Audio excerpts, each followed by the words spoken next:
Good morning. Welcome to Meganet TV. Morning paper analysis కార్యక్రమానికి స్వాగతం. ముందుగా ప్రధాన పత్రికలోని ప్రధాన అంశాలు చూద్దాం. మనం ముందుగా ఈరోజు సాక్షి దినపత్రికను తీసుకుందాం. సాక్షి దినపత్రిక తీసుకుంటే సాక్షి దినపత్రికలో ప్రధానమైనటువంటి వార్త ఎక్కడ ప్లస్ ఎక్కడ మైనస్. ఇది ప్రభుత్వ శాఖలపై ఏదైతే ఉన్నాయో ఆ ప్రభుత్వ శాఖల్లో ఉన్న ఉద్యోగాలపై సమగ్ర సమీక్షకు ప్రభుత్వం కసరత్తు. దీని గురించి ప్రధానంగా తీసుకుంది ఈరోజు సాక్షి దినపత్రికని. దీంట్లో శాఖల వారీగా పోస్టుల మంజూరు, వర్కింగ్ వీకెండ్ డిమాండ్లపై విశ్లేషణ, ఎక్కడ ప్రభుత్వ ఉద్యోగుల్లో ఎక్కడ ప్రభుత్వం పట్ల నిరసన వ్యక్తం చేస్తున్నారు, ఎక్కడ నిస్సహాయతగా ఉన్నారు అనేటువంటి విషయాన్ని ప్రధానంగా దీంట్లో తీసుకుంటా ఉన్నారు. ఎందుకంటే ఇప్పుడే వచ్చే నెలలో స్థానిక సంస్థల ఎన్నికలు తీసుకురావాలనే ఉద్దేశంతో ఉన్నారు రేవంత్ రెడ్డి. నిన్న పిఎస్సి సమావేశం జరిగింది. దాంట్లో ప్రధానంగా తీసుకున్న అంశాల్లో స్థానిక సంస్థల ఎన్నికలనే ప్రధాన ఎజెండాగా తీసుకున్నారు.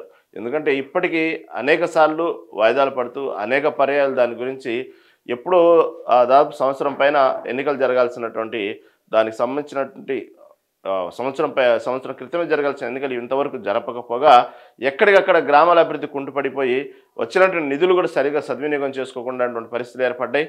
అదేవిధంగా ఎంతోమంది ఆశావాహులు కూడా ఆ పార్టీ పట్ల ఎప్పుడెప్పుడు ఎన్నికలు వస్తాయా అనేటువంటి విషయాలు ఇటు సర్పంచ్లు కానివ్వండి, జెడ్పీటీసీలు, ఎంపీటీసీలు కానివ్వండి, తెలంగాణ వ్యాప్తంగా స్థానిక సంస్థల ఎన్నికలు వస్తే వాళ్ళు వారి యొక్క గ్రామాల్లో వాళ్ళు రాజకీయంగా ఎదుగుదలను కోరుకుంటున్నటువంటి అనేక మంది ఆశావాహులు మాత్రం చాలా నిరుత్సాహంగా ఉన్నారు.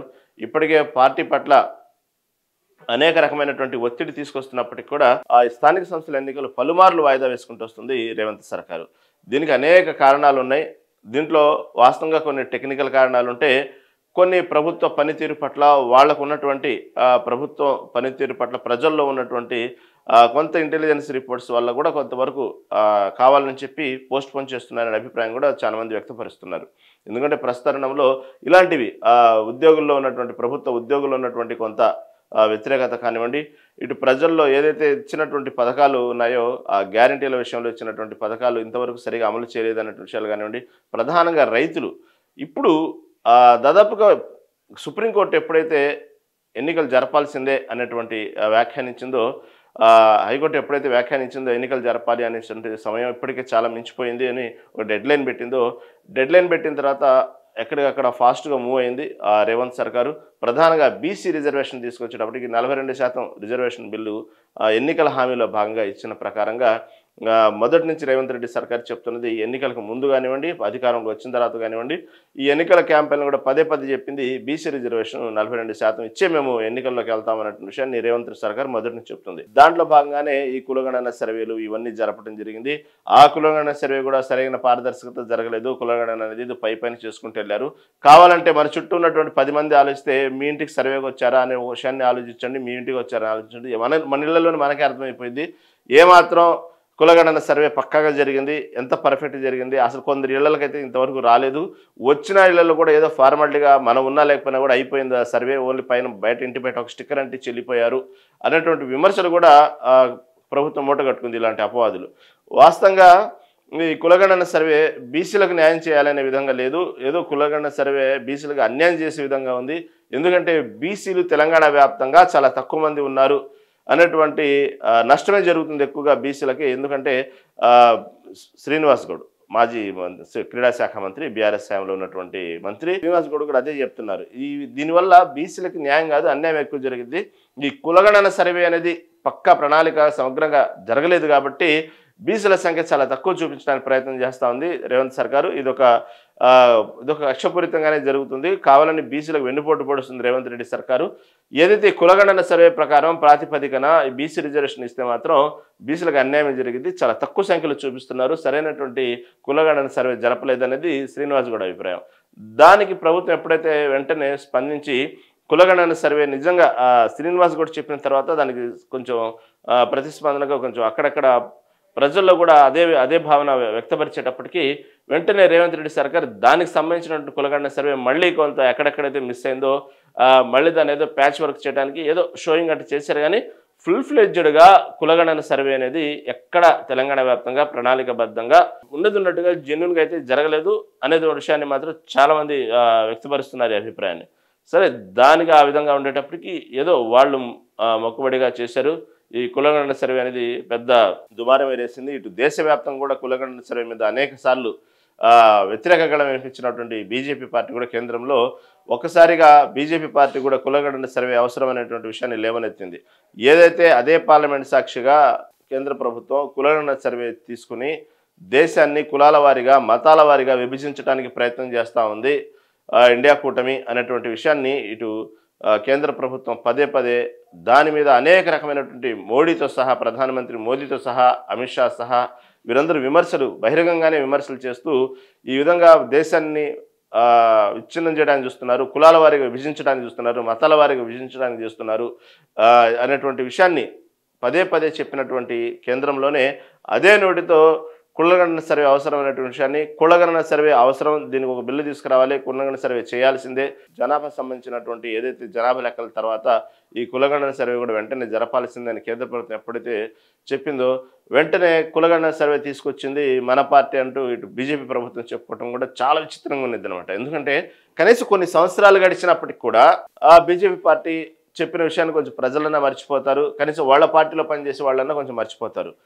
నిన్నటి వరకు అంటే ఉదాహరణకి ఈరోజు 25 అనుకోండి, 24వ తారీఖు సాయంత్రం వరకు కూడా కులగణన సర్వే గురించి పదే పదే విమర్శలు చేసినటువంటి బీజేపీ పార్టీ వెంటనే కులగణన సర్వే రాగం ఎత్తుకోవటం వెనక అర్థం ఏందో తెలియదు కానీ కులగణన సర్వే ఒక్కసారిగా ఎత్తుకోగానే మళ్ళీ ఇదే బీజేపీ నాయకులు నిన్నటి దాకా మోడీ విమర్శించారు కాబట్టి, అమిత్ షా విమర్శించారు కాబట్టి మేము కూడా విమర్శించాలి కులగణన సర్వే సంబంధించి అని ఒక అర్థం పర్థం లేకుండా ఇక్కడ ఓకే అనగానే వీళ్ళందరూ ఒక్కసారిగా రాగం ఎత్తుకున్నారు కులగణన సర్వే గురించి. ఇది చాలా తప్పు, దేశాన్ని మతాల వారీగా విభజిస్తున్నారు, ఇది రాహుల్ గాంధీ మొదటి నుంచి లాగే వీళ్ళు చేస్తూ ఉన్నారు, ఏదైనా సరే దేశంలో కుల మతాలకు అతీతంగా పరిపాలించే పార్టీ ఏదైనా ఉంటుంటే బీజేపీయే, మేమే అన్ని మతాలు ఒకేలా చూస్తాము అనేటువంటి విషయాన్ని బీజేపీ చెప్పినటువంటి అదే నోటితో వెంటనే కనీసం రోజులు సంవత్సరాలు నెలలు కూడా గడవలేదు, వెంటనే బీజేపీ పార్టీ అదే పార్లమెంట్ సాక్షిగా కులగణన సర్వేకి సపోర్ట్ చేస్తూ మాట్లాడేటప్పటికీ మళ్ళీ మోడీ మాట్లాడేటప్పుడు వ్యతిరేకంగా మాట్లాడారు కాబట్టి మోడీ వ్యతిరేకంగా మేము కూడా వ్యతిరేకంగా మాట్లాడాలి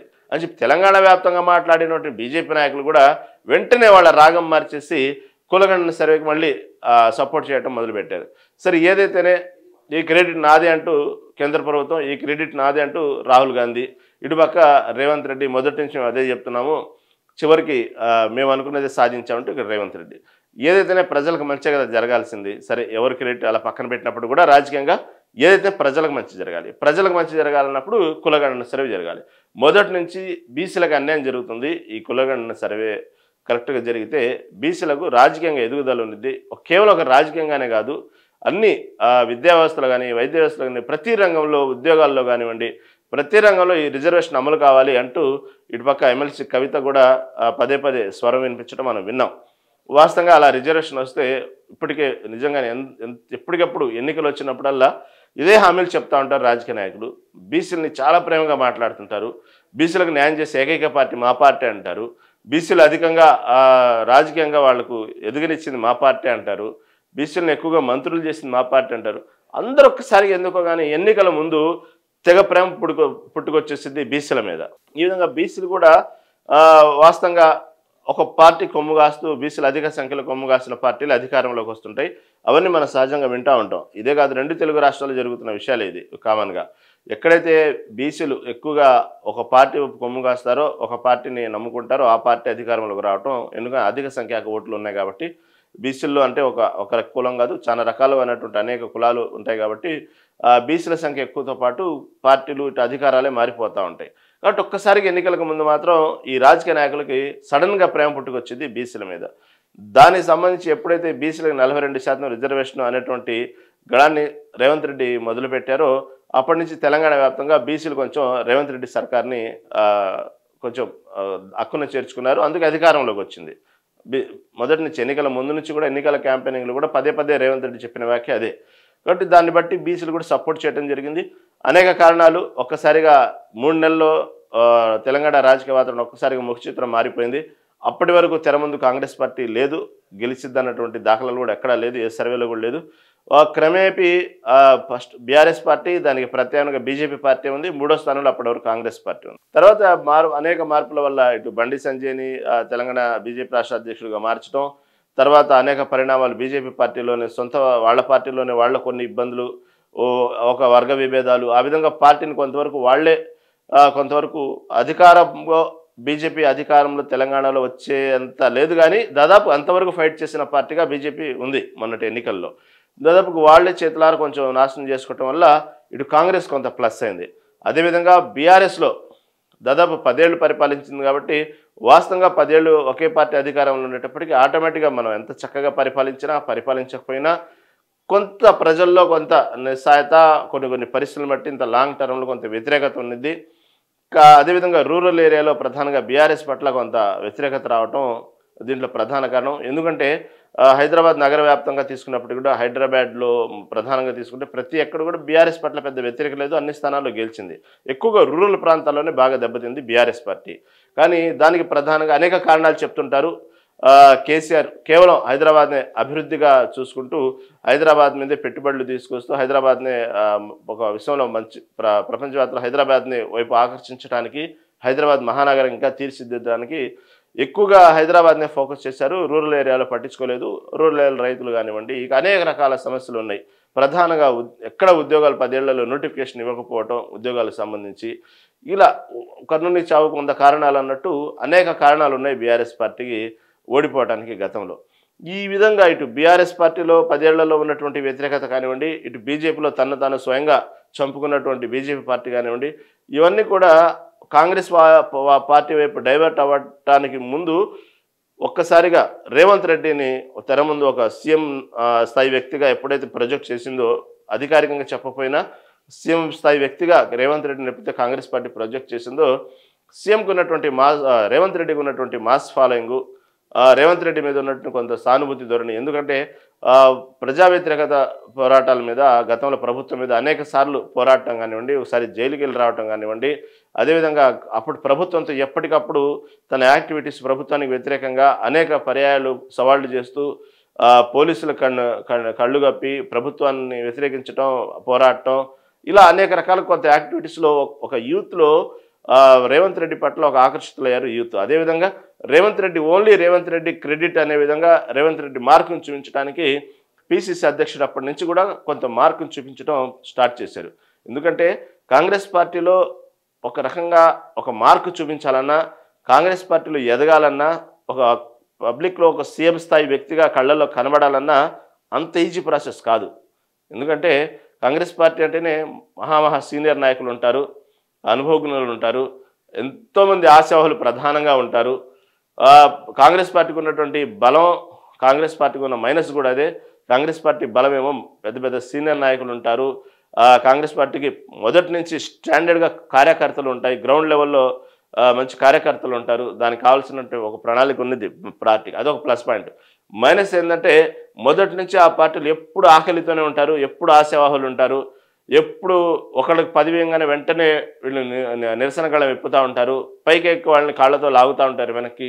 అదొక మైనస్ కాంగ్రెస్ పార్టీలో. అలాంటి కాంగ్రెస్ పార్టీలో ఒక వేరే పార్టీ నుంచి వచ్చి తన మీద అనేకమైనటువంటి పర్సనల్ కానివ్వండి, కొన్ని టెక్నికల్గా అనేక కేసులుండి పిసిసి అధ్యక్షుడయ్యి, పిసిసి అధ్యక్షుడైన తర్వాత ఇంత పెద్ద పార్టీలో ఇంత పెద్ద సీనియర్ నాయకులు ప్రధానికి తెలంగాణలోనే ఉన్నారు కాంగ్రెస్ సంబంధించి.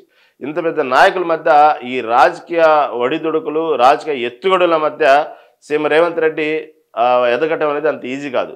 అది ప్రధానంగా కేంద్రం దృష్టిలో పట్టడం, దానికి సంబంధించినటువంటి ఒక ముఖ్యమంత్రి స్థాయి వ్యక్తి అనేటువంటి ఎక్స్పోజ్ ఆటోమేటిక్గా పబ్లిక్లో తీసుకెళ్ళటం, రేపటి రోజున ఆ పార్టీ గెలిచినా కూడా రేవంత్ రెడ్డి సీఎం అనేటువంటి, ఎందుకంటే ముఖ్యమంత్రి స్థాయి వ్యక్తి ఎవరు అని ముఖ్యమంత్రి వ్యక్తి అనేది ముందుగానే ప్రాంతీయ పార్టీలు అయితే చెప్పేస్తాయి ఇతను ముఖ్యమంత్రి వ్యక్తి అని. కానీ ఇటు ఉన్నటువంటి జాతీయ పార్టీలు అంత ఈజీగా చెప్పరు. ఆ పబ్లిక్లో ఎవరైనా అవ్వచ్చు అంటే మళ్ళీ అక్కడ తేడా పడిద్ది. ఎవరైనా అవ్వచ్చు అనేటప్పటికీ ఆ ఊపు రాదు, ప్రజల్లో ఆ నమ్మకం రాదు. కాబట్టి ఒక రకంగా చాప కింద నీరులాగా సీఎం స్థాయి వ్యక్తి రేవంత్ రెడ్డి అనేటువంటి వ్యక్తిని ప్రొజెక్ట్ చేసుకుంటూ వెళ్ళింది తెలంగాణ వ్యాప్తంగా. దాన్ని ఆ విధంగా తీసుకెళ్ళడం అనేది కూడా రేవంత్ రెడ్డి చాతుర్యమని చెప్పుకోవాలి. ఆ విధంగా అన్ని ఒడిదుడుకులు ఎదుర్కొంటూ సీఎం రేవంత్ రెడ్డి ఒక వ్యక్తిగా, సీఎం స్థాయి వ్యక్తిగా ప్రొజెక్ట్ అవ్వడం గత ఎన్నికల్లో చూసి చివరికి వీళ్ళకు ఉన్నటువంటి బీఆర్ఎస్ పార్టీలో ఉన్నటువంటి మేనేజర్లు కానివ్వండి, తనకు తాను చంపుకున్నటువంటి బీజేపీ పార్టీ కానివ్వండి, ఇవన్నీ డైవర్ట్ అయ్యేటప్పుడు ఎవరు కాంగ్రెస్ పార్టీలో ఓటేయాలి అనేటప్పుడు సీఎం రేవంత్ రెడ్డి కనబడంగానే ఓకే అందరూ మేజర్ పార్ట్గా పాజిటివ్ ధోరణిలోనే చూశారు. ఎందుకంటే రేవంత్ రెడ్డి స్వభావం, రేవంత్ రెడ్డి దూకుడు, రేవంత్ రెడ్డి మాస్ ఫాలోయింగ్ ఏదో చేస్తారు. రేవంత్ రెడ్డి అనే వ్యక్తి ఒక స్వరం వినిపించే వ్యక్తి, గట్టి వ్యక్తి కాబట్టి అనుకున్నట్టు చేస్తారు అన్నటువంటి నమ్మకంతో ఒక్కసారిగా 3 నెలల్లోనే రాజకీయ ముఖ చిత్రం మారిపోయింది. అప్పటి వరకు కూడా తెర ముందు లేదు కాంగ్రెస్ పార్టీ అధికారంలోకి వచ్చింది అనేది, ఒకసారిగా ముఖ చిత్రం మారిపోయింది. అదృష్టవశాత్తు కాంగ్రెస్ పార్టీ వచ్చింది. దానికి తగ్గట్టు సీఎం రేవంత్ రెడ్డి కూడా ముఖ్యమంత్రి అవడం జరిగింది. రేవంత్ రెడ్డి అనే వ్యక్తి కాబట్టి ఒక్కసారిగా ఈ మార్పులు వచ్చిన తర్వాత ఈ పరిస్థితుల్ని బట్టి ఇక్కడ ఉన్నటువంటి ఈ పరిస్థితుల్లో ఇటు పక్క తెలంగాణలో అనేక రకమైనటువంటి బీసీ రిజర్వేషన్ సంబంధించి పోరాడుతూ దానికి సంబంధించి మొదటి నుంచి రేవంత్ రెడ్డి పదే పదే కొంచెం స్ట్రాంగ్గా చెప్పడం, ఈ బీసీలకు సంబంధించి 42% రిజర్వేషన్ అయిన తర్వాత నేను స్థానిక ఎన్నికలకు వెళ్తాను అనేటువంటి విషయాన్ని గట్టిగా నొక్కి ఒక్కాణించడం మనం చూస్తూనే ఉన్నాం. ఈ పరిస్థితుల్లో ఓకే ఒక కంక్లూజన్కి వస్తూ ఉంది పార్టీకి సంబంధించి. ఈ స్థానిక సంస్థల ఎన్నికలు ఎప్పటికప్పుడు ఈ విధంగా పోస్ట్ పోన్ అవుతూ ఉన్నాయి.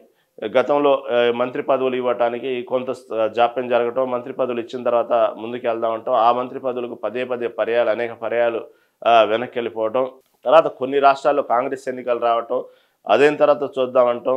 ఈ విధంగా జరిగేటప్పటికి కాంగ్రెస్ పార్టీ మీద ప్రజలకు ఉన్నటువంటి ఏదైతే రేవంత్ రెడ్డి మీద ఉన్నటువంటి కానివ్వండి, కాంగ్రెస్ పార్టీ మీద ఉన్న పాజిటివ్ ధోరణి మెల్లిగా క్రమేపీ కొంచెం పలచన పడతా ఉంది.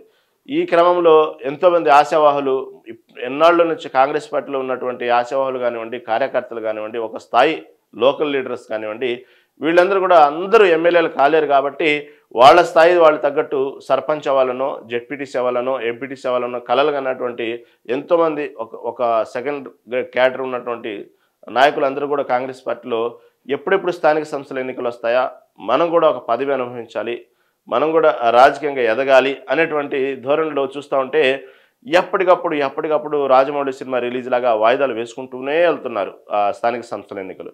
ఈసారి పక్కా అనటం, అయిపోయిందంటాం, ఈసారి క్యాబినెట్ మీటింగ్లో దీని గురించి ఒక నిర్ణయం తీసుకుంటారంటాం, సాయంత్రానికి దాని గురించి ఎటువంటి వార్త లేకపోవటం, తొందరలోనే స్థానిక సంస్థల ఎన్నికల గురించి ఒక వార్త వచ్చిందంటాం. ఇంకా అన్ని విసిగి ప్రజల నుంచి అనేక రకమైన ప్రశ్నలు రావటం, ఇటు పక్క మీడియా నుంచి అనేక ప్రశ్నలు రావటం, ఎక్కడికి చూసినా గ్రామాల్లో అభివృద్ధి కుంటుపడిపోవటం, ఎక్కడికక్కడ దానికి సంబంధించినటువంటి గ్రామాల పంచాయతీకి సంబంధించిన నిధులు అలాగే మురిగిపోవటం, ఈ విధంగా జరుగుతున్న క్రమంలో ఆ ఒత్తిడి తట్టుకోలేక కొంతమంది మంత్రులు ఎప్పుడన్నా ఆ ఒత్తిడి లేదా అక్కడ ఉన్నటువంటి రిపోర్టర్లు అడిగిన ప్రశ్నకి పొరపాటున తొందరలో స్థానిక సంస్థల ఎన్నికలు రాబోతున్నాయి, లేకపోతే ఈ నెలలో రాబోతున్నాయి, రేపు నిర్ణయం తీసుకోబోతున్నాం అని ఎవరన్నా నోరు జారారనుకోండి, కాంగ్రెస్ పార్టీ నాయకులు కానివ్వండి, మంత్రుల స్థాయి వ్యక్తులు కూడా కానివ్వండి, వెంటనే పిసిసి అధ్యక్షుడు స్ట్రాంగ్ వార్నింగ్, మీరు అలా మీడియా ముందు ఎలా చెప్తారు, నా పర్మిషన్ లేకుండా ఎలా చెప్తారు, మీకు ముందే మీరు ఎలా చెప్తారు, మనం కేబినెట్లో చర్చించకుండా మీరు ఎలా చెప్తారని వెంటనే మళ్ళీ కౌంటరు. ఏంది ఇంత పెద్ద సీరియస్ ఇష్యూ జరిగింది కదా, అసలు మహేష్ కుమార్ గౌడే వార్నింగ్ ఇచ్చారు, దీని గురించి మీరు ఎలా చెప్తారు క్యాబినెట్లో చర్చించకుండా అనేటువంటి ఒక పెద్ద ఇష్యూ క్రియేట్ చేయగానే ఏదో విషయం రాబోతుంది అనేటువంటి విషయాన్ని అనుకున్న టయానికి మళ్ళీ ఏముండదు, అదే సేమ్ సీన్ రిపీట్, అదే చూస్తూ మళ్ళీ ఈరోజు రేవంత్ రెడ్డి ఢిల్లీకి వెళ్ళారు, వివిధ కారణాల వల్ల వెళ్ళారు. అక్కడ వచ్చేటప్పుడు మాత్రం స్థానిక సంస్థలకు సంబంధించిన ఎన్నికల మీద ఒక క్లారిటీ వచ్చింది. అలాగే ఆ క్యాబినెట్ భర్తీలు ఇంకా 3 మంత్రులు ఉన్నారు, అది భర్తీ కాలేదు, దాని గురించి ఒక వార్త వచ్చింది. ఈ స్థానిక సంస్థల ఎన్నికల తర్వాత 3 మంత్రులు ప్రకటిస్తారని, కొంతమంది కాదు స్థానిక సంస్థలు ముందే ఆ 3 మంత్రులు కూడా ప్రకటిస్తారు అని ఆల్రెడీ ఒక 3 ప్రకటించారు. ఆ 3 ప్రకటించిన తర్వాత మీకు పార్టీ నమ్మింది, మిమ్మల్ని మంత్రి పదవి ఇచ్చింది కాబట్టి స్థానిక సంస్థల ఎన్నికల్లో చాలా గట్టిగా పనిచేయాలి, పార్టీని ఎక్కువగా స్థానిక సంస్థలు ఎక్కువగా స్థానాలు, అనేక సర్పంచ్ స్థానాల్లో, జెడ్పీటీసీ ఎంపీటీ స్థానాల్లో ఎక్కువ కైవసం చేసుకోవాలి కాంగ్రెస్ పార్టీ, మీకు ఇదే గ్రౌండ్ వర్క్ చేసుకోండి, మంత్రి పదవి ఇచ్చినందుకు మీరు రుణపడి ఉండాలి, బాగా కాపాడుకోవాలి మీ మంత్రి పదవిని అన్నట్టు వాళ్ళకు క్లాస్ పెంగా అయిపోయింది స్థానిక సంస్థల ఎన్నికలు రాబోతున్నాయి అనేటువంటి విషయాన్ని మనం అనుకున్నాం. తర్వాత కాదు ఇంకొక 3 పోస్ట్ పోన్ ఉంది, ఆ 3 కూడా ప్రకటించిన తర్వాతే స్థానిక సంస్థల ఎన్నికలకు వెళ్తారని ఒకసారి, కాదు స్థానిక సంస్థల ఎన్నికల తర్వాతే ఆ 3 సంబంధించినటువంటి కొంచెం ఎవరెవరు కేటాయించాలి, సామాజిక వర్గాల వారీగా ఆ 3 మంత్రులను కేటాయించాలి, అక్కడెక్కడో కొంత పోస్ట్ పోన్ అవుతా ఉంది. ఇటు పక్క దగ్గరలో ఖర్గే అందుబాటులో లేరు, ఒకసారి లేదు సామాజిక అంశాల పరంగా కొత్త వ్యక్తిని తెర ముందుకు తీసుకొస్తున్నారు, దానికి రేవంత్ రెడ్డి ఒప్పుకోవట్లేదు ఒకసారి, లేదు ఎమ్మెల్సీ కవిత కాంగ్రెస్ పార్టీలో చేరుతుందంటూ ఊహాగానాలు ఒకసారి, దానికి రేవంత్ రెడ్డి ఒప్పుకోవట్లేదు ఒకసారి. ఈ విధంగా రకరకాల పరిణామాలతో మళ్ళీ స్థానిక సంస్థల ఎన్నికల టాపిక్ని ప్రజల మైండ్ని అలా డైవర్ట్ చేయడం మళ్ళీ మొదలుపెట్టారు. ఈ విధంగా ఎప్పటికప్పుడు డైవర్ట్ చేస్తూ ఉంటే కోర్టు మొట్టిగాలేయటం మొదలుపెట్టింది. ఎన్నాళ్ళు ఈ విధంగా దోబుచ్చులాడతారు. స్థానిక సంస్థల ఎన్నికల్లో జరపాల్సిన ఎట్టి పరిస్థితుల్లో సెప్టెంబర్ లోపు అనేటువంటి స్ట్రాంగ్ వార్నింగ్ ఇచ్చిన తర్వాత ఒక్కసారిగా మళ్ళీ బీసీ రిజర్వేషన్ ఏదోటి కోర్టు జరపాలైంది కాబట్టి మనం మాట ఇచ్చాం కాబట్టి 42% రిజర్వేషన్ అనేది, దీని గురించి ఏదో ఒకటి నిర్ణయాలు తీసుకోవాలని అనేక న్యాయపరంగా ఉన్నటువంటి అనేక సలహాలు, న్యాయపరంగా వచ్చేటువంటి చిక్కులు, సొంతంగా నిర్ణయం తీసుకుంటే ఎటువంటి న్యాయపరమైనటువంటి చిక్కులు వస్తాయి అన్నటువంటి సలహాలు తీసుకోవడం, ఇవన్నీ కాదు అని చెప్పి మళ్ళీ ఢిల్లీకి వెళ్ళటం, ఢిల్లీలో అక్కడ రాష్ట్రపతిని కలవాలని, ఒకసారి అక్కడ ఉన్నటువంటి మంత్రులను కలవాలి, రిజర్వేషన్ గురించి మాట్లాడాలి అన్నటువంటి విషయాలు, అక్కడ సానుకూలమైనటువంటి మాట ఏం రాలేదు కేంద్రం నుంచి అని మళ్ళీ ఒకసారి జంతర్ మంతర్ వద్ద ధర్నా అంటే ఒకసారి, ఈ విధంగా పదే దీని చుట్టూనే ఈ స్థానిక సంస్థ ఎన్నికలు, ఈ రిజర్వేషన్ చుట్టూ, దీని చుట్టూని తిప్పి తెలంగాణ ప్రభుత్వం ఇదే విధంగా ప్రతిసారి చెప్పడం రేవంత్ రెడ్డి సర్కార్కి అలవాటు అయిపోయింది. చివరికి ఏమన్నా సాధించారా జంతర్ మంతర్ ధర్నా వద్ద? లేదు దానికి సరైనటువంటి సపోర్ట్ ఏమైనా వచ్చిందా ధర్నాకి అంటే ఏం లేదు. ఈవెన్ రాహుల్ గాంధీ కానివ్వండి, మల్లికార్జున ఖర్గే స్థాయి వ్యక్తులు కానివ్వండి, ఎవరు దానికి ఏదో మీడియా ఎక్స్లో వాళ్ళకి సపోర్ట్ చేశారే కానీ వాళ్ళ ఎక్స్ వేదికగా ఎక్కడ వచ్చి ఆ జంతర్ మంతర్ ధర్నాలు ఎక్కడ పాల్గొనలేదు. దీనికి సంబంధించి రిజర్వేషన్ సంబంధించి వాళ్ళలేదు. ఈ రిజర్వేషన్ ఎక్కడ ఇచ్చేస్తారో, ఏదో జరిగిపోతుంది, రేవంత్ రెడ్డి ఏదో సాధించబోతున్నాడు, ఈ రిజర్వేషన్ ఏదో ఒక విధంగా తీసుకురాబోతున్నాడు, ఆ ధైర్యంతోనే జంతర్ మంతర్ ధర్నా పెట్టాడు. ఏదో ఫార్మాలిటీగా బీజేపీకి కాంగ్రెస్కి ఏదో ఒప్పందం జరిగింది లోపల, ఈ రిజర్వేషన్ అంశంతో ముందుకు రాబోతున్నాడు రేవంత్ రెడ్డి. ఇది కనుక వస్తే బీసీల్లో కాంగ్రెస్ పార్టీ పట్ల ఒక సానుకూలమైనటువంటి ధోరణి వచ్చింది, ఈ క్రెడిట్ మొత్తం రేవంత్ రెడ్డి కొట్టేస్తాడని, అసలు సంబంధం లేకుండా బీసీల రిజర్వేషన్ గురించి ఏనాడు మాట్లాడని, అసలు బీసీలకు సంబంధించి సంబంధం లేనటువంటి వ్యక్తి ఒక్కసారిగా ఎమ్మెల్సీ కవిత తెర ముందుకు వచ్చేసారు. ఎమ్మెల్సీ రిజర్వేషన్ అంటూ తెర ముందుకు వచ్చేసి ఒక్కసారిగా పోస్టులు వేయటం, రైలు రోకో అని ఒకరోజు, ఖర్గేని కలవాలని ఒకరోజు, దానికి సంబంధించిన పోస్టులు విడుదల చేయటం, వెంటనే మళ్ళీ ఇంకొంచెం కేంద్రం నుంచి కొంచెం సానుకూల నిర్ణయం వస్తుంది అనగానే వెంటనే ఏదైతే ఇది నా విజయం, నేను సాధించాను, బీసీలకు సంబంధించి ఇది నా విజయం అంటూ, ఇప్పుడు బీఆర్ఎస్ కాదు కదా ఆమె, దానికి సంబంధించిన ఏదైతే తెలంగాణ జాగృతికి సంబంధించి ఇది మా విజయం అంటూ ఆమె క్రెడిట్ చెప్పుకురావటం. అసలు నీకు బీసీలకు సంబంధం ఏంది? ఎప్పుడు నువ్వు బీసీల గురించి పోరాడావు? ఎప్పుడు బీసీలకు ప్రామిస్ చేసావంటూ ఇటుపక్క కాంగ్రెస్ పార్టీ, ఇటుపక్క బీజేపీ పార్టీ ప్రశ్నించడం. ఏదో వచ్చేసింది అనుకున్నారు అందరూ, రిజర్వేషన్ బీసీలకు సంబంధించి ఒక సానుకూలమైన నిర్ణయం వచ్చేసింది అనుకుని ఎవరికాళ్ళు బయటపడేసి ఆ క్రెడిట్ మేమే కొట్టేయాలన్నట్టు తెర ముందు తీసుకొచ్చారు. దాన్ని మళ్ళీ కేంద్ర ప్రభుత్వం అసలు దాని గురించి అంత జంతర్ మంత్ర కాదు కదా, ఏ మంత్రాలు వేసినా కూడా ఎక్కడా బీజేపీ పార్టీ దాని గురించి తలవగ్గలేదు. వెంటనే ఇది అయ్యేటట్టు లేదు అనగానే వెంటనే బీజేపీ పార్టీ ఇంకో కొత్త గళం వినిపించింది.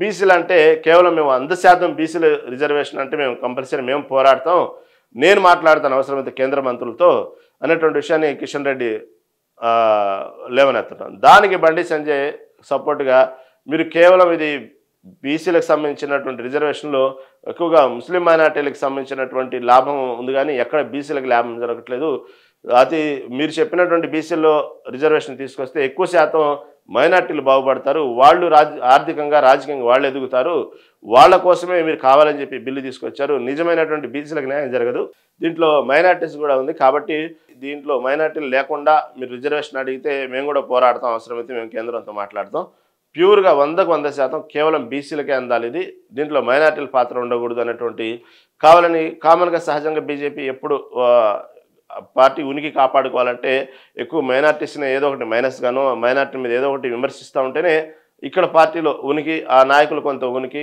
వాస్తవంగా వాళ్ళకు జేజేలు చప్పట్లు శభాష్లు వస్తాయి కదా, ఇది సహజమైనటువంటి ధోరణి, అది ఒక రాజకీయ క్రీడే, దాంట్లో తప్పేం లేదు. ఎందుకంటే మళ్ళీ ఆ పార్టీ ఉనికిని కాపాడుకోవాలంటే వాళ్ళు అదే మాట్లాడాలి కాబట్టి ఇది ఒక రాజకీయంగానే చూడాలి. కాబట్టి వీళ్ళు వెంటనే బీజేపీ పార్టీ ఒక కొత్త స్వరం ఎత్తుకుంది, బీసీలకు సంబంధించి ప్యూర్గా 100% బీసీలు ఉంటే మాత్రం మేము కూడా సపోర్ట్ చేస్తాం, మీరు దీంట్లో మైనార్టీని కలపొద్దని.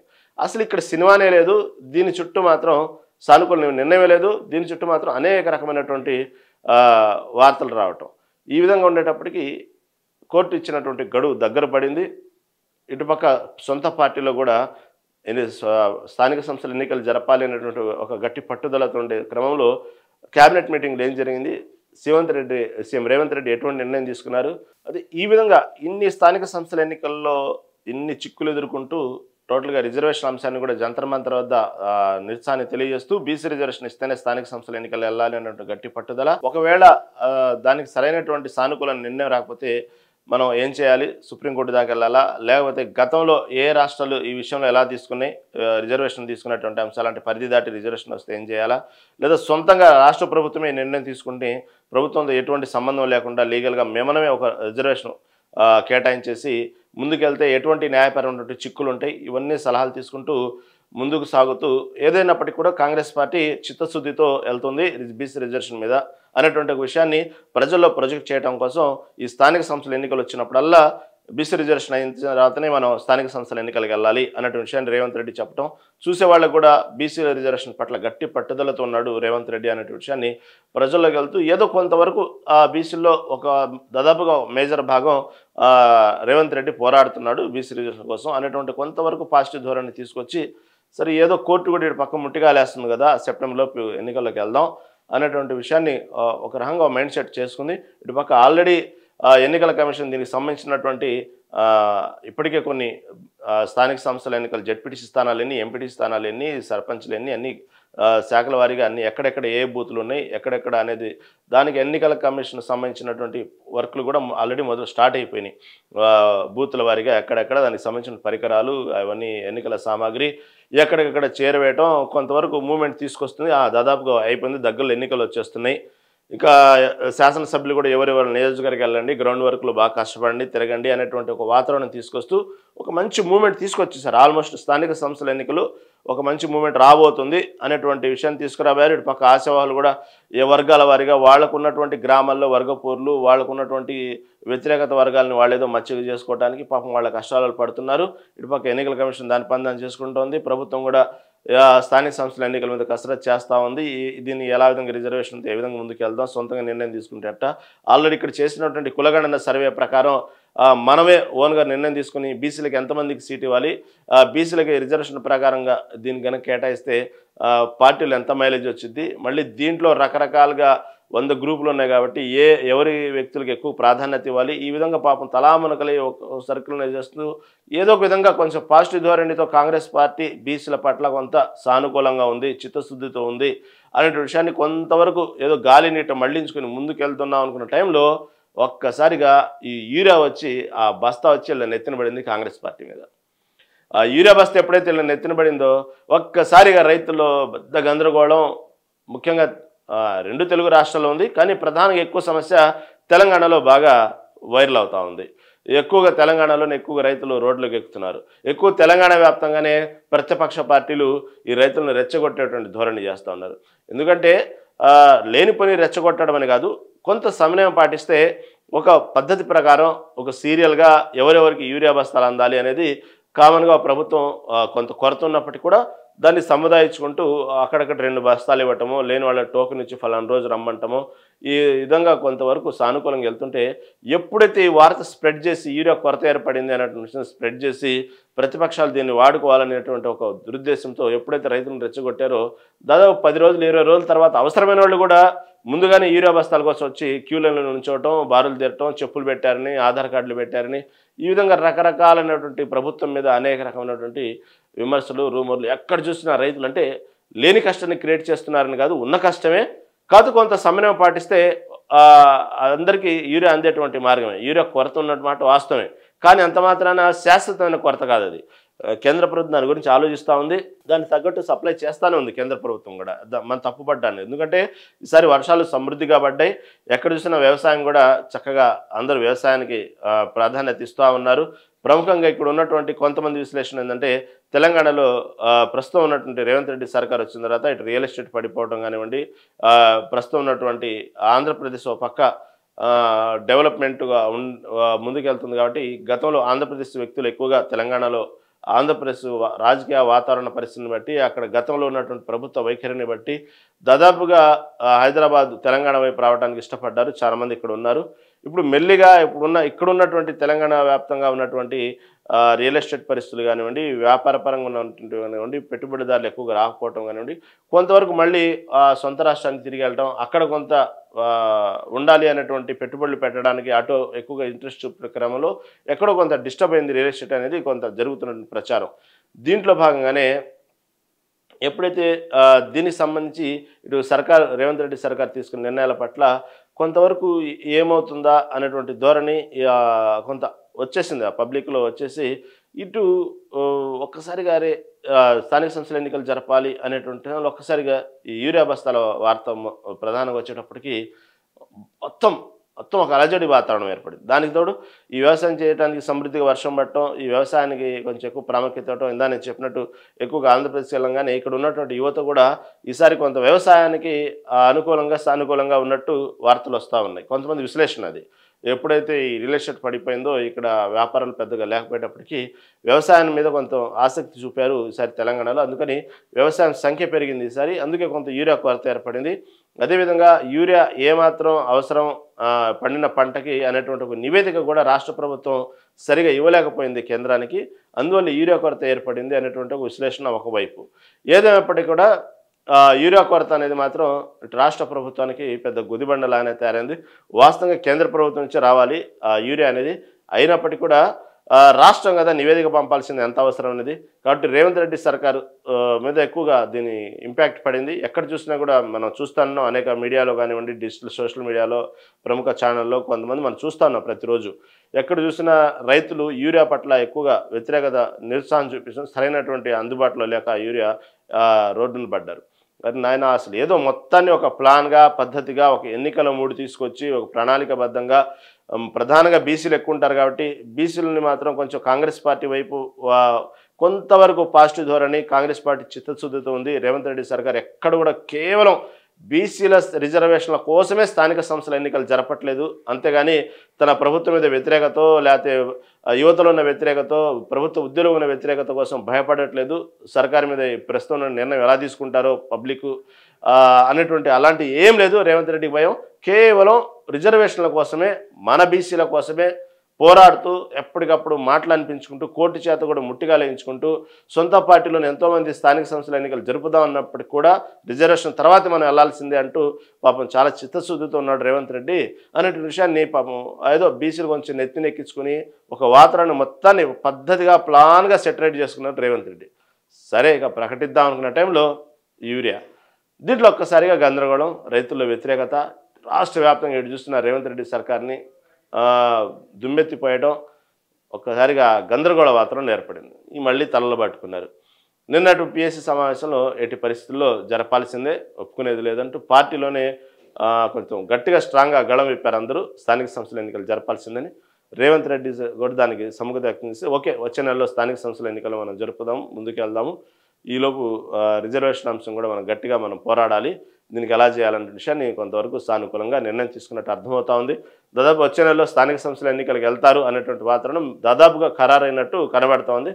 మళ్ళీ చూద్దాం ఈలోపు ఎన్ని పరిణామాలు జరుగుతాయో ఏమో అనేది మనం చూడాలి. ఏమైనప్పటికీ కోర్టు కూడా గట్టిగా మాట్లాడుతుంది కాబట్టి ఈ విషయంలో చూడాలి మళ్ళీ కోర్టుకి ఎటువంటి సమాధానం ఇస్తారో. మళ్ళీ ఇదే రిజర్వేషన్ అంశాన్ని తీసుకెళ్ళి కోర్టు ముందు పెట్టి దీనికోసం మళ్ళీ ఎటువంటి పోస్ట్ పోన్ చేయడానికి ఆధారాలు చూపిస్తారో మనం చూడాలి మళ్ళీ ఏం జరిగిందో. దాదాపు వచ్చే నెలలో స్థానిక సంస్థల ఎన్నికలు ఉంటాయనేదే అందరూ ఎదురు చూస్తున్నటువంటి విషయం.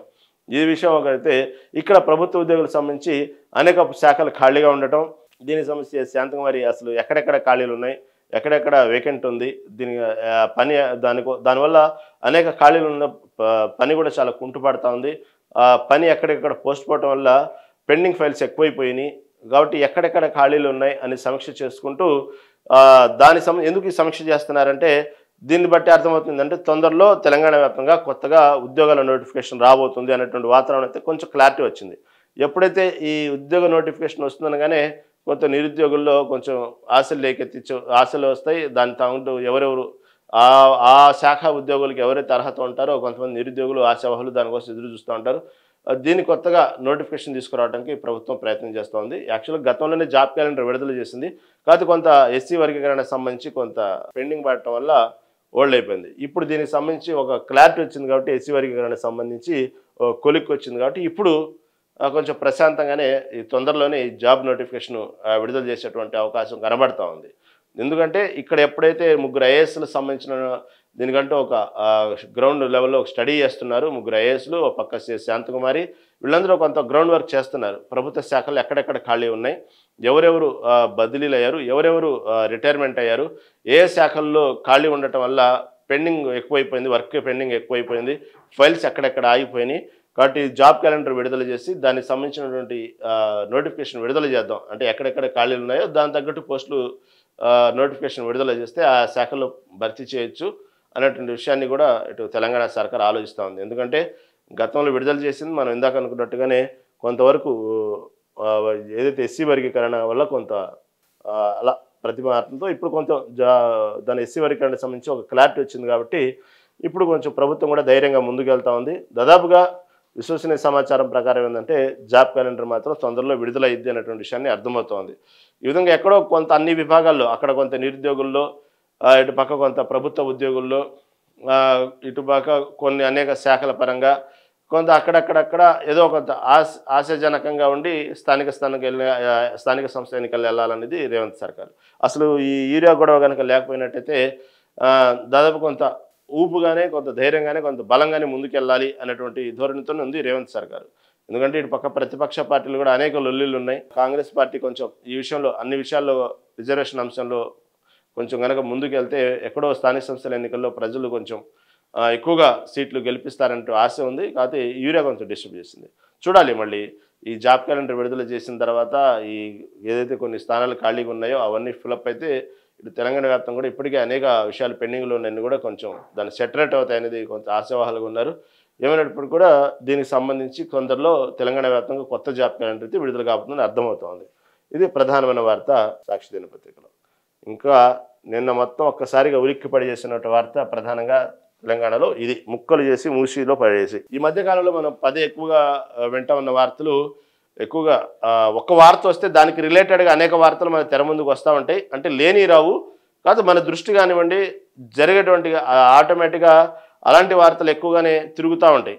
ఈ మధ్యకాలంలో భర్తల్ని భార్యలు చంపటం అనేది ఎక్కువ మనం పదే వింటున్నటువంటి వార్త. ఒక వార్త మొదలైన తర్వాత ఎక్కడెక్కడ వరుసగా అలాంటి వార్తలే మనం కళ్ళ ముందు పదే చూస్తూ ఉన్నాము. భర్తల్ని భార్యలు చంపటం అనే విషయాన్ని.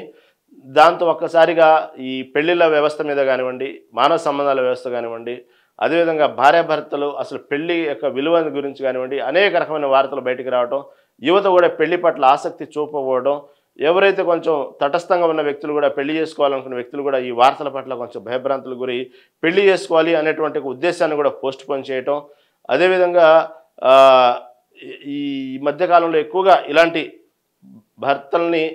భార్యలు చెప్పటం, అదేవిధంగా అక్రమ సంబంధాల గురించి ఎక్కువగా వార్తలు రావటం, ఇవన్నీ ఒక గత కొంతకాలంగా నడుస్తున్నటువంటి ఒక చక్కర్లు కొడుతున్నటువంటి వార్తలు ఎక్కువగా మనం వింటా ఉన్నాం.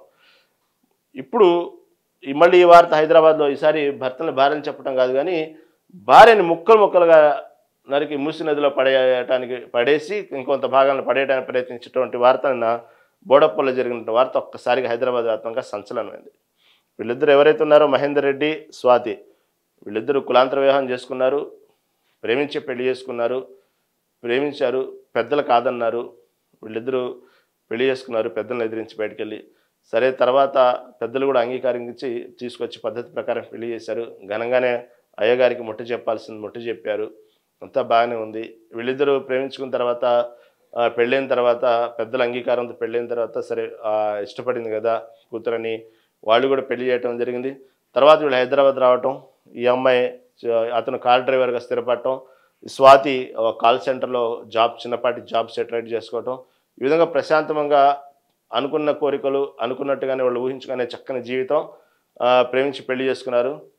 చక్కగా సాగిపోతుంది అనుకున్న క్రమంలో ఈ అమ్మాయి కాల్ సెంటర్లో జాబు, అతనేమో క్యాబ్ డ్రైవర్గా స్థిరపడటం. ఏదో ఒక తల్లిదండ్రులు కూడా సరిపోని కూతురు ఇష్ట ప్రకారం వెళ్ళాం కదా అని వాళ్ళు కూడా అనుకుంటాం తను కావాల్సినటువంటి లాంఛనాలు చిన్నపాటి అతనికి ఇవ్వటం జరిగింది. ఈ క్రమంలో మెల్లిగా మహేందర్ రెడ్డికి మెదడులో ఒక రకమైనటువంటి అనుమానపు పురుగు స్టార్ట్ అయింది. ఇదే మూల కారణం వీళ్ళిద్దరికి మంచి అన్యోన్యమైన దాంపత్యంలో ఒక రకమైనటువంటి డిస్టర్బెన్స్ రావడానికి ప్రధాన కారణం. ఎప్పుడైతే అనుమానపు బీజాలు మొదలైనయో స్వాతి మీద అక్కడి నుంచి కుటుంబంలో కలహాలు మొదలవటం స్టార్ట్ అయింది. అనేక సార్లు వీళ్ళు గొడవ పడటం, దానికి సంబంధించి స్వాతి అనేక సార్లు కుటుంబ సభ్యులు చెప్పుకొని మొరబడటం, ఏడవటం, ఆ కుటుంబ సభ్యులేమో ఇష్టపడి పెళ్లి చేసుకున్నావు కదా అనుభవించాను పాపం ఆమె చెప్పటం, అనేకసార్లు తన సోదరులకి, సోదరికి, తల్లికి ఈ విధంగా పదే పదే చెప్పుకోవడం జరుగుతున్న పరిణామాలు. తర్వాత తర్వాత వీళ్ళిద్దరి మధ్యన ఒక రకమైన ఘర్షణ వాతావరణం ఎక్కువైపోయింది. ఆ తర్వాత వీళ్ళు పదే పదే ఘర్షణ ఎక్కువై చివరికి పోలీస్ కంప్లైంట్ కూడా వెళ్ళటం జరిగింది. తర్వాత అనేక పర్యాయాలు వాళ్ళిద్దరిని పిలిచి కౌన్సిలింగ్ ఇవ్వటం కూడా జరిగింది. తర్వాత ఏదో సెటరేట్ అవ్వడం జరుగుతూ ఉంది మైండ్ సెట్. కానీ అలా ఆ క్రమంలో ఆమె గర్భవతి కూడా అవటం జరిగింది. ప్రజెంట్ ఆమె ప్రస్తుతం ఆమె 5 నెలల గర్భవతిగానే ఉంది చనిపోయే ముందు వరకు కూడా. ఈ తరుణంలో కూడా పదే పదే ఇదే గొడవ, ఇదే విషయం మళ్ళీ వీళ్ళు వెళ్ళటం, కంప్లైంట్ ఇవ్వటం, మళ్ళీ వెళ్ళిపోవటం, మళ్ళీ వీళ్ళ కౌన్సిలింగ్ ఇవ్వటం. మళ్ళీ ఏదో సెటరేట్ చేసుకుని చివరికి గతంలో ఉన్నటువంటి బోడపల్లి పాత ఏరియాలకు అదే పాత ఇంట్లోకి మళ్ళీ అద్దెకి దిగారు. ఒక నెల రోజుల క్రితం, ఓ 25 రోజులు అంటే నెల రోజుల క్రితం అద్దెకి దిగారు. ఈ తరుణంలో మళ్ళీ వాళ్ళిద్దరి మధ్యన ఎటువంటి ఘర్షణ వాతావరణం అయిందో ఏమో తెలియదు కానీ ఆమెని ఘోరంగా అతి కిరాతకంగా స్వాతిని మహేందర్ రెడ్డి చంపటమే కాదు, ఆమె బాడీని డిస్పోజ్ చేసే విషయంలో ముక్కలు ముక్కలుగా నరికి భాగాలు విడతల వారీగా తీసుకెళ్ళి బాక్సులో ప్యాక్ చేసి మూసీ నదిలో వేయటం అనేది ఒక్కసారిగా అందరినీ ఒక్కసారిగా నిన్న తీవ్రమైనటువంటి ఒక సెన్సేషన్ న్యూస్ లాగా మొత్తం ఉలిక్కిపడేలా చేసింది ఈ వార్తని.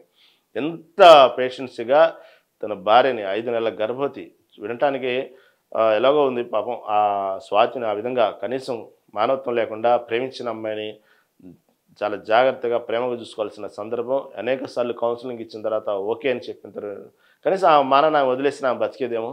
అనేక సార్లు కౌన్సిలింగ్ ఇచ్చి దానికి సంబంధించి మాట్లాడి చివరికి ప్రేమించి నీ కోసం పెద్దలను ఎదిరించి వచ్చినటువంటి స్వాతిని కూడా నువ్వు అనుమానించి చివరికి ఆమె గర్భవతి అయినటువంటి స్వాతిని, కేవలం అక్కడ స్వాతినే కాదు ఇంకొక ప్రాణం కూడా ఉంది లోపల, 2 ప్రాణాలను చంపినటువంటి వ్యక్తి మహేందర్ రెడ్డి.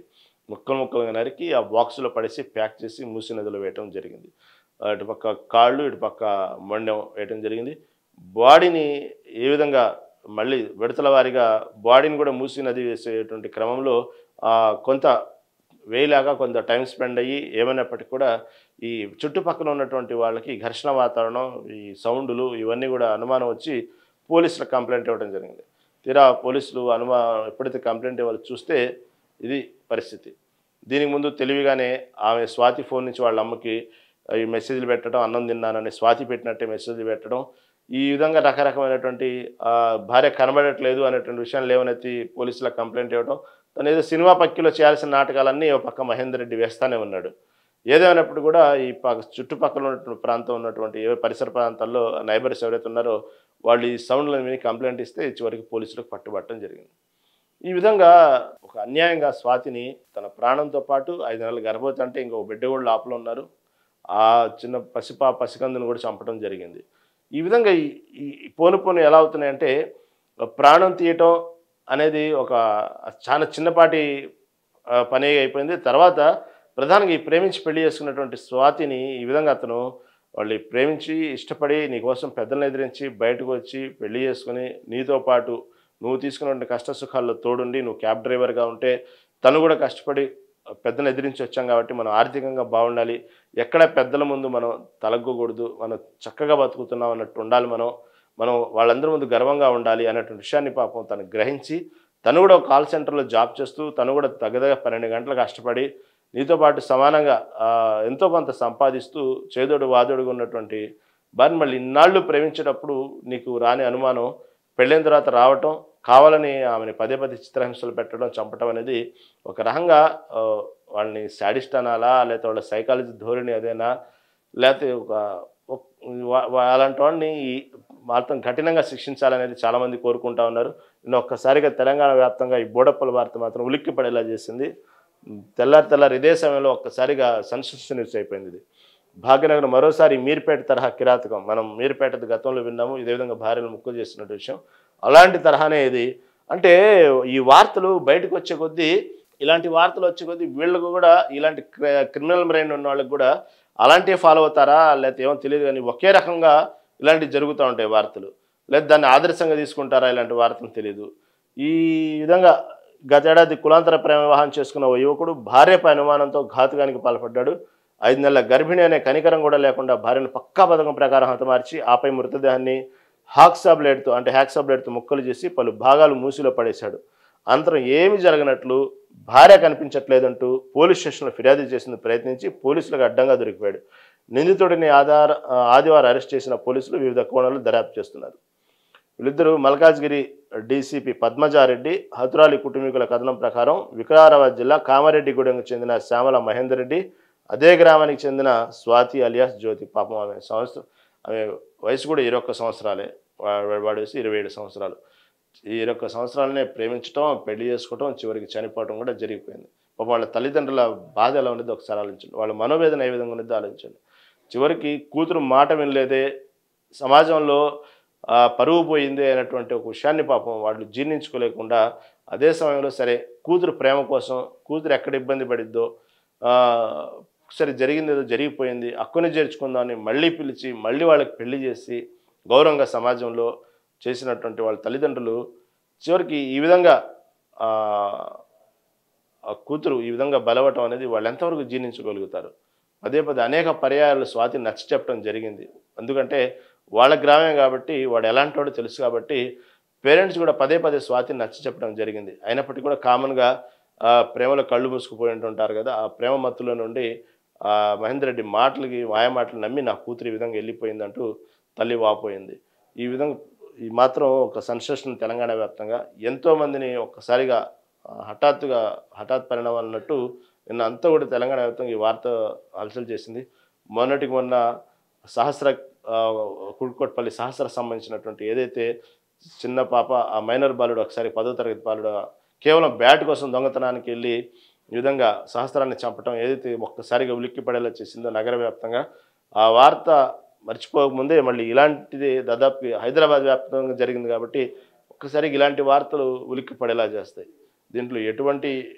దీంట్లో ఎవరి పాత్ర ఉందా, ఎవరి లోపం ఉందా, ఎవరెవరు తప్పు చేశారా అనేది పక్కన పెడితే, ఏదేమైనప్పటికీ కూడా ఈ విధంగా నిండు గర్భిణిని చంపటం, నరకటం అనేది అది చాలా తప్పు. ఇలాంటి క్రూరుని మాత్రం కఠినమైన శిక్షలు పడాలంటూ ఇప్పటికే మహిళా సంఘాలు పెద్ద ఎత్తున లేవనెత్తిని అనేక మంది కోరుకుంటున్నారు. ఇలాంటి వారు అనుమానం పెనుభూతంతో అవసరమైతే ప్రాణాలు తీయటానికి కూడా వెనకాడినటువంటి ఇలాంటి శాడిస్ట్ను మాత్రం భయంకరంగా శిక్షించాలి, బహిరంగంగానే ఇతనికి చంపాలి అనేటువంటి డిమాండ్లు వినిపిస్తున్నాయి. ఏదేమైనప్పుడు కూడా ఇది చాలా బాధపడాల్సిన విషయం. అతి చిన్న వయసులోనే ఈ విధంగా స్వాతి బలి కావటం అనేది అందరినీ చాలా బాధించింది. ఇది ఈరోజు ప్రధాన పత్రికలోని ప్రధాన అంశాలు. చూస్తూనే ఉండండి మెగా 9 టీవీ.